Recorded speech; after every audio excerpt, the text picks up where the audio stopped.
SB, Manuel, muy buenas. Hola, ¿qué tal? Buenas tardes. Encantado, como siempre, de estar con vosotros. Bueno, Manuel, ¿cómo habéis visto la sesión de hoy? Marcada por las alzas, tanto a un lado como a otro del charco, pero bueno, con lo que podemos hablar ya sí o sí es de la sesión europea, con el cierre ya echado, como decíamos.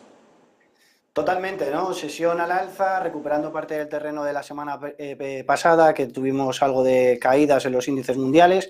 Y bueno, pues parece un poco un cambio de rumbo, ¿no? Respecto al año anterior. En el año anterior, cuando teníamos estos días ante la escasez de datos macroeconómicos, de eventos, pues normalmente teníamos pérdidas o caídas generalizadas. Y en este caso, pues estamos viendo ya subidas que hemos visto a pesar de la tensión este fin de semana, hoy de nuevo entre Estados Unidos y China.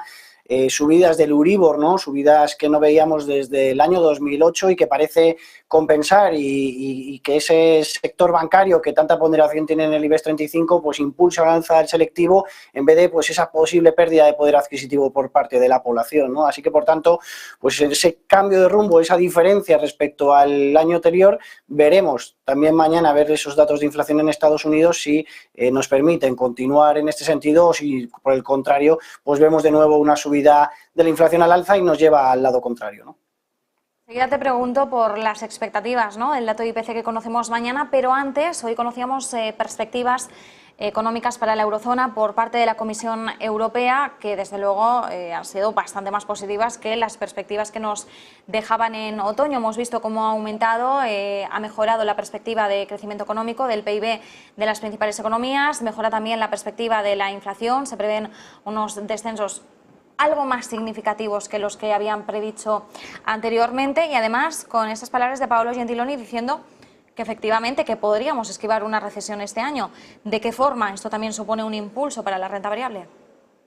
Bueno, yo creo que ha ayudado mucho la caída en los costes energéticos, ¿no? Y vemos una gráfica de cómo está el precio del gas en Europa respecto a una gráfica del DAX alemán y vemos que es prácticamente pues a la inversa, ¿no? Caídas del gas, en este caso, del precio del gas y subidas del DAX alemán, ¿no? Igual lo hemos visto ahora, pues como las palabras en la Unión Europea y en general de los mercados, en las que estamos viendo cómo esa reducción de los costes pues nos compensan esa parte de lo que veníamos viendo en meses anteriores y por tanto pues subidas generalizadas en los índices mundiales. Todo ello a pesar de, como decía antes, de esas subidas que estamos viendo en el Euribor y ese encarecimiento, por tanto, en esos préstamos y en esas hipotecas que por esa parte pues vemos y continuamos viendo como una pérdida de poder adquisitivo. Así que por tanto, pues sí, en ese sentido podríamos estar con una recesión algo más lejana de lo que veíamos en meses anteriores. El clima, como decíamos, ha ayudado mucho, los gastos energéticos y el precio de las energías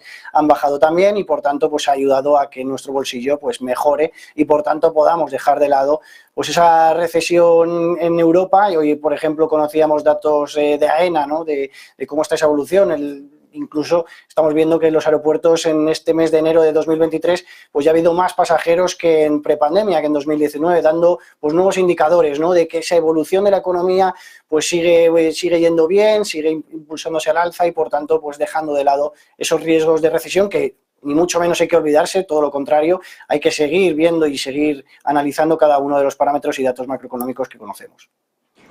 Bueno, Manuel, y como decíamos, ¿no? Mañana dato importante, dato macro, que va a ser uno de los claros protagonistas esta semana, IPC de Estados Unidos. ¿Qué es lo que podemos esperar?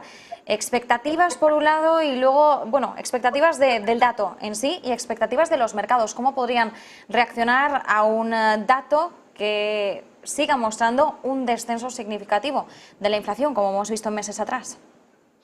Bueno, expectativas, como estamos viendo, pues niveles en torno al 6,2% debería ser algo que podríamos conocer en el día de mañana, ¿no? Esa es la expectativa que tenemos, no tenemos más indicios de que pueda ser en un sentido u en otro.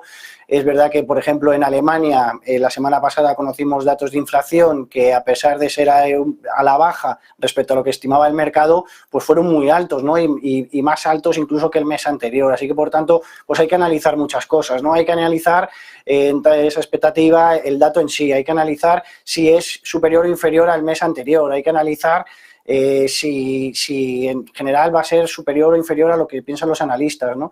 Desde luego que todo dato que sea, incluso si es ya por debajo incluso del 6%, desde luego que dejaría, pues en principio, subidas generalizadas en los mercados, ya pasando poco a poco cada vez más, pues más lejano ese techo o ese pico de inflación, dejando pues vía libre a pensar que las subidas de tipos por parte de la FED y los bancos centrales, en este caso de la FED, pues han sido efectivas y han sido en su justa medida y no han hecho tanto daño a la economía en general, ¿no? Así que, por tanto, todo lo que sea por debajo de esa expectativa y sobre todo que sea por debajo del 6% debería de ser algo positivo para los mercados y todo lo contrario, ¿no? En caso de ver pues datos por encima de ese 6,2%, pues empezaríamos a ver subidas del dólar, empezaríamos a ver subidas en la rentabilidad de los bonos, empezaríamos a ver caídas en principio generalizadas en los mercados, principalmente en compañías tecnológicas. Así que, por tanto, pues no es nada desdeñable el día de mañana, todo lo contrario, es uno de los eventos de cada mes el conocer esos datos de inflación que ha cobrado mucho protagonismo,